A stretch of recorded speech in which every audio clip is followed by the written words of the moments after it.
So think about this for a second. What actually happens when a species is blessed with near immortality, but they're completely cursed with a culture of absolute, uncompromising violence? I mean, do they conquer the universe, or do they just end up destroying themselves first? It's this fascinating biological and cultural paradox, and it's exactly what we are going to unpack today. Welcome to today's Explainer. We're diving headfirst into one of the most complex and honestly terrifying fictional races in all of lit RPG lore, the Viltronians. We are going to break down their biology, their incredibly brutal society, and the absolutely ridiculous limits of their power. Here's our roadmap for today. First, we'll look at their origin and biology. Second, their culture of absolute strength. Third, the demi-human purge. And finally, their evolutions and transformations. Let's get right into it. Part 1. Origin and Biology, the Baseline of a Monster. To really understand the Viltronians, you have to understand where they come from. They hail from a destroyed planet called Voltron, a world that was extraordinarily rich in ambient soul energy. And I mean, just look at the baseline stats this environment gave them. Their level 1 is basically enough to conquer most worlds right out of the gate. We're talking superhuman strength, blinding speed, enhanced senses, and natural flight. But the real nightmare? The rapid cellular regeneration and near-immortal lifespan. The whole shebang is powered by this unique false soul core, which is basically an evolutionary marvel that acts as a limitless engine for their bodies. And this is where it gets wild. Their age-based power scaling means they don't even necessarily need to train to become a god. They literally just need to not die. At 10 years old, they have the power of a level 1 card student. By 100,000 years, they hit card grandmaster. And if they just, take a nap for 1,000,000,000 years, they wake up with the universe-shattering power of a card emperor. Just surviving makes them exponentially deadlier. But here's the kicker. The environment on their home planet acts like a massive evolutionary cheat code. The high ambient soul energy on Viltron was in the air, the water, the food. It allowed them to completely shatter those natural age limits. They didn't actually have to wait 1,000,000,000 years to become absolute monsters, because their environment fast-tracked their godlike power incredibly early. Which brings us to part 2, culture of absolute strength. The weak are called. So what happens when you give godlike power to an entire population? Well, it's a huge irony, right? For near-immortal species, they nearly wipe themselves out through their own hyperviolence. Think about human philosophy for a second. It relies on pack hunting, cooperation, protecting the weak. Viltronian society? It's a total opposite. It is built on extreme, uncompromising individualism. They completely refuse all help, basically believing that if you can't survive alone, you just don't deserve to. Mothers would literally cull their own weak offspring without even a second thought. There's this chilling quote from the source texts that really hits the nail on the head. Killing the weak was not cruelty, but a grim form of mercy, an act they believed ended useless suffering. This totally shifts how you have to look at them. To a Viltronian, strength is the only truth. A weak person's suffering is just proof of their inferiority, so eliminating them, they honestly saw that as a moral good. Now, there was exactly one exception to this hyper-individualism, and his name was Varrox the Undefeated. Varrox was just strength incarnate, and since Viltronians only ever bow to absolute power, he was able to single-handedly beat down and conquer his entire race.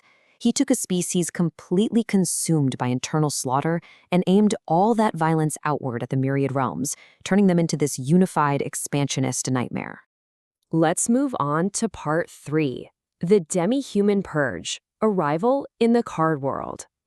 So, what happens when space cataclysms actually destroy Voltron and force these arrogant conquerors into an established, civilized world? Total, absolute failure in diplomacy.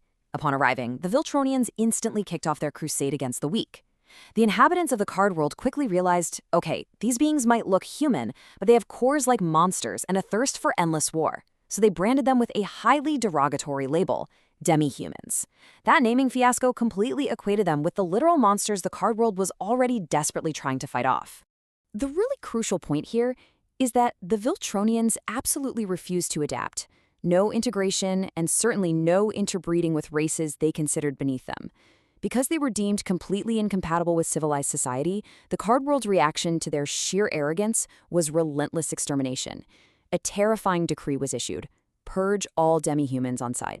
But right in the middle of this absolute slaughter, something amazing happened. a fascinating splinter group emerged, following the teachings of Maddox's masters. To save their children, they purposefully handicapped themselves. They abandoned their invincible physiques and actually removed their Viltronian cores at birth. By living as normal, fragile mortals, they finally learned the true weight of fear, suffering, and empathy.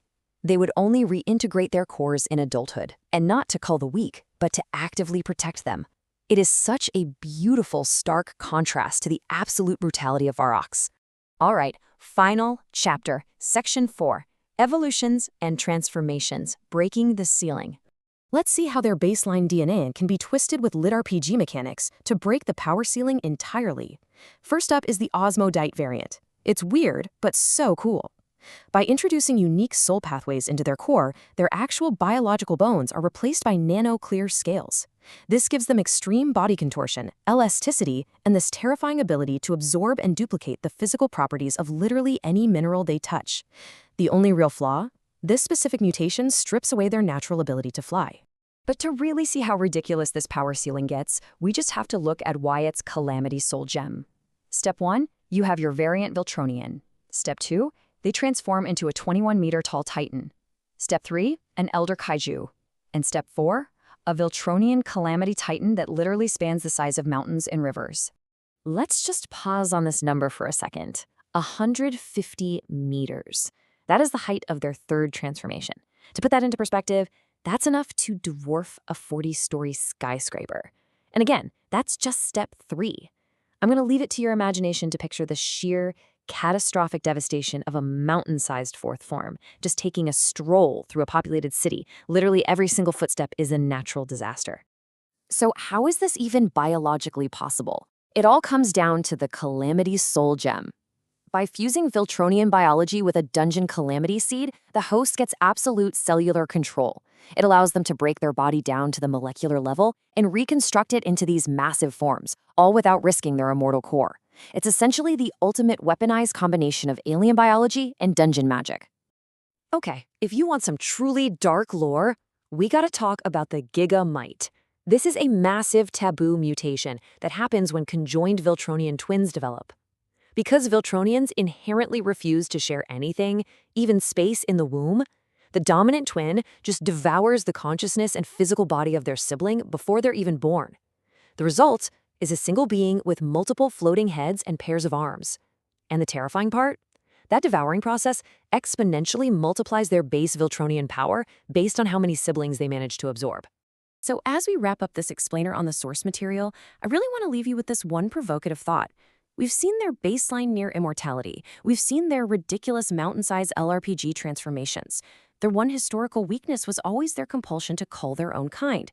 So if the surviving Viltronians, like the peaceful Splinter faction, or those using Calamity Gems, if they finally unite and stop killing each other, what hope does the rest of the universe actually have? I hope this deep dive sparks your curiosity to explore more of this incredible world building. Thanks for hanging out with me today, and keep learning.